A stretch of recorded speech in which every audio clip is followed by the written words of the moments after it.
Hello friends, welcome to my channel Baishakhi mathematics classes. আজকে চলে এসেছি তোমাদের জন্য চতুর্থ শ্রেণীর কিছু সাজেশান। আমি কিছু ইম্পর্ট্যান্ট প্রশ্ন আমি নিজে সাজেশান তৈরি করেছি, তো সেখান থেকে করেছি 2025 সালের কিছু সাজেশান, সেকেন্ড ইউনিটের। ঠিক আছে, তো চলো ভিডিওতে দেখো আর সাজেশানগুলো ভালোভাবে দেখে বুঝে নাও। ঠিক আছে, আচ্ছা চলো আমরা শুরু করি। এখানে কি বলেছে, মার্কস, ফুল মার্কস হচ্ছে তোমাদের 30, 1 ঘন্টা টাইম। ঠিক আছে, এখানে আমার ইউটিউব চ্যানেলের নাম আর সাজেশান বলে দেওয়াই আছে। আচ্ছা চলো, তাহলে এখানে বলেছে এই যে প্রশ্নগুলো যা যাচ্ছে আমি তোমাদের প্রশ্ন বলছি বা শোনাচ্ছি। ঠিক আছে, এখানে 1-এর 2 ভগ্নাংশের লব ও হর, ব্যাস এগুলো আমি উত্তরগুলো সব করে রেখে দিয়েছি। দেখো, উপরটাকে লব বলে নিচেটাকে হর বলে, সেটা তোমরাও জানো, অঙ্ক করছো, দেখেছো, শুনেছো, তোমরা সবাই জানো, বোঝো। এবার উপরটাকে লব, নিচেটাকে হর বলে। তো ওপরটাকে লব যখন বলেছে, লবের ঘরে 1, ওপরে যেহেতু 1 আছে, নিচের ঘরে 2, মানে হরের ঘরে 2।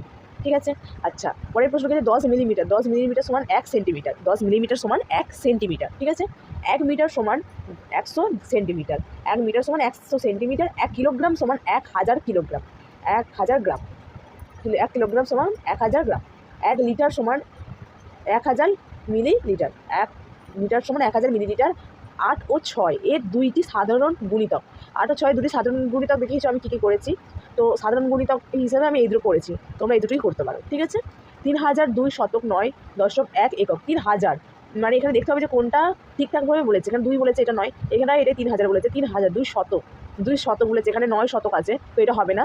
9 দশক, এখানে 2 দশক বলেছে, এখানে এটা হবে না, যেহেতু এটা প্রথম দিকে 3 নেই, তাহলে এইটা হবে 3002.9.1 একক, তাহলে এইটা উত্তর। ঠিক আছে, তো 223, 2 শতক 2 দশক 3 একক, 2 শতক 2 দশক 3 একক, তাহলে 223 যেটা সঠিক সেটা লিখতে বলেছে। তাহলে প্রথমে 2 শতক হয়, 2 দশক হয় না, কিন্তু 200 মানে 2 দুটো 100 প্লাস 2 দশক মানে দুটো 10, 3 একক মানে 3টে 1, যেরকম তোমরা আগের অঙ্কটাই দেখেছিলে, মানে আগের অঙ্কগুলো যখন প্রথম পেজে প্রথম দিকে 3 নম্বর পেজ থেকে অঙ্ক করেছো, ঠিক সেরকমই, আর কিছু না, এটা ভেঙে ঠিক মতো লিখে, তাহলে এটা সঠিক উত্তর, 2 শতক 2 দশক 3 একক।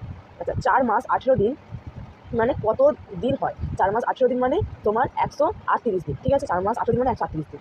120 মাস কত বছর? 10 বছর। 120 মাস 10 বছর। ছোটো থেকে বড় সাইজ, ছোটো থেকে বড় সাইজ তোমরা করেইছো। ঠিক আছে, ছোটো থেকে বড় সাইজ, যেটা সবথেকে ছোটো সেটা প্রথম, তারপরে যেটা সেটা প্রথম 298, তো ফার্স্টে এইটা ছোটো সব থেকে, তাই তো?